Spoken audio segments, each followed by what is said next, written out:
Thank you, Vice-Chancellor, for those inspiring words. We are proud of you, graduates. The university recognises outstanding individuals who contribute to society and to their professions. We do this by the giving of honorary awards. Today, I am excited to say that we will recognise one such individual who I know I can rely on this audience to give their undivided attention. Vice-Chancellor, it was unanimously resolved by the Senate and the Council of the University to confer an Outstanding Contribution Award upon Nick Toczek. Dr. Mark Goodall, Associate Professor of the School of Built Environment, Architecture and Creative Industries, will present the candidate.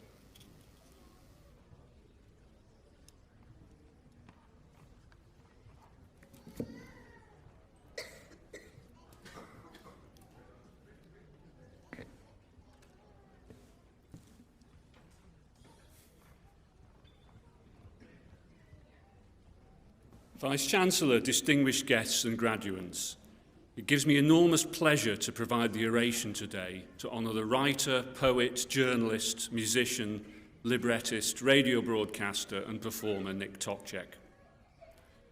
Nick was born in Shipley in 1950 and went to Bradford Grammar School before obtaining a degree in Industrial Metallurgy at Birmingham University, where he began publishing his poetry. While in Birmingham, Nick founded the literary magazine The Little Word Machine and co-founded Moseley Community Arts Festival, at the same time touring with his music and poetry troupe, the Stereo Graffiti Show. Despite this brief sojourn away from Yorkshire, Nick has played an important and continuous role in the cultural and countercultural scene in Bradford. In the 1980s, he toured as a poet and published his writings in a variety of forums, whilst co-founding the fanzine The Wool City Rocker. He performed in the Bradford music scene with the punk band Ulterior Motives as lyricist and lead vocalist, in addition to recording with a variety of groups. Now, it would be nice to be able to play you this single by the Ulterior Motives today, but unfortunately we don't have a record player available. And any of you in the audience who don't know what this is, ask your parents or grandparents.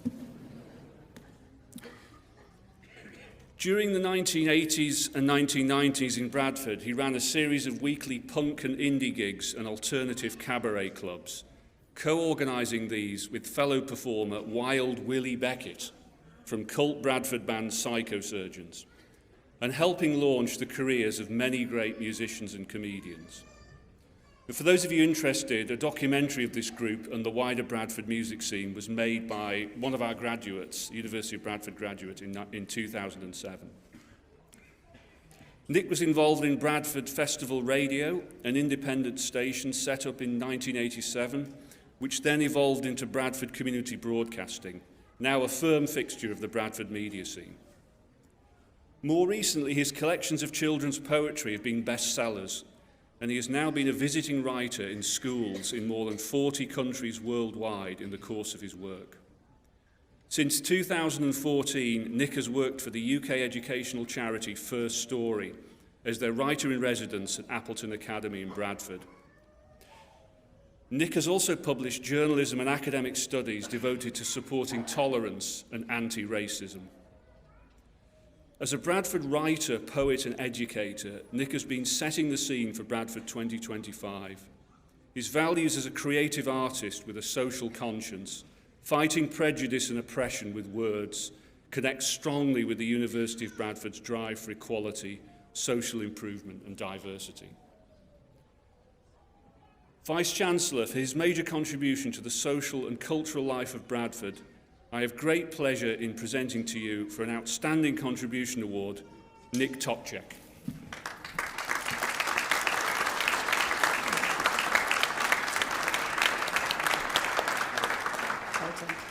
By the authority vested in me, I admit you to Doctor of the University of Bradford, and thank you for accepting.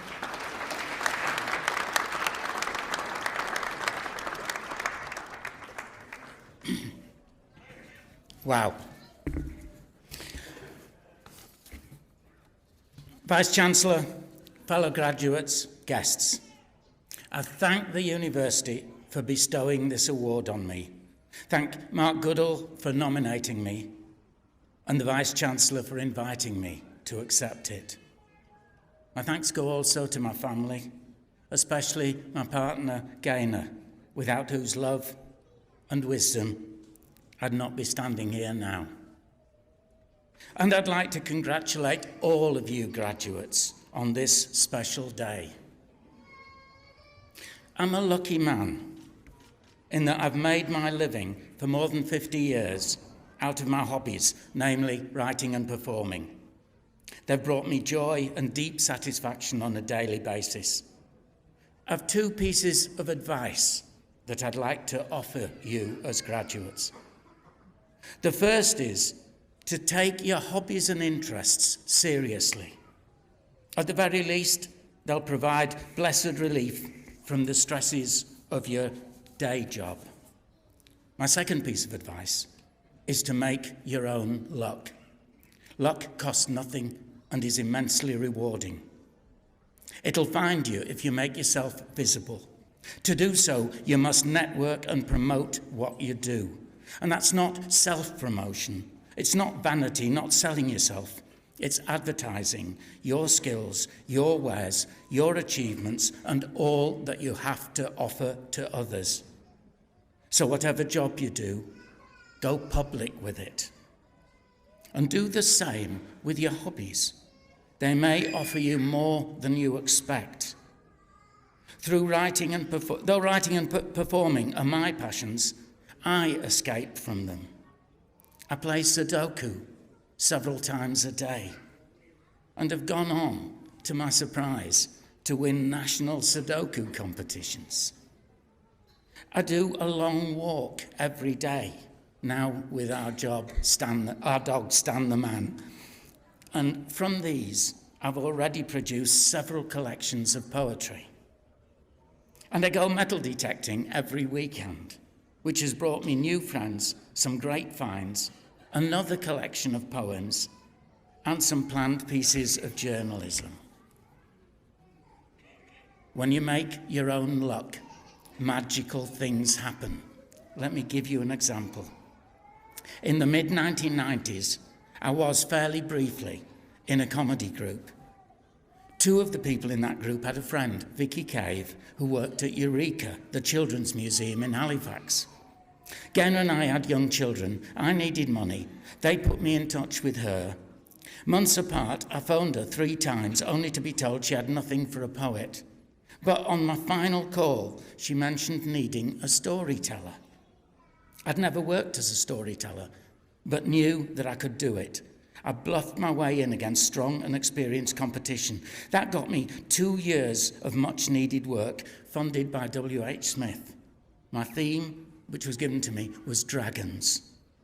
They gave me books of dragon stories and told me to use those. But I'm a writer, so I wrote and used my own poems and my own stories instead. Good decision. W.H. Smith sent a team up from London to watch me work. One of them really liked my dragon poems.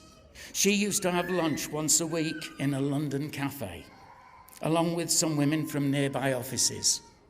One of these women happened to be Susie Gibbs, the poetry editor of Macmillan children's books.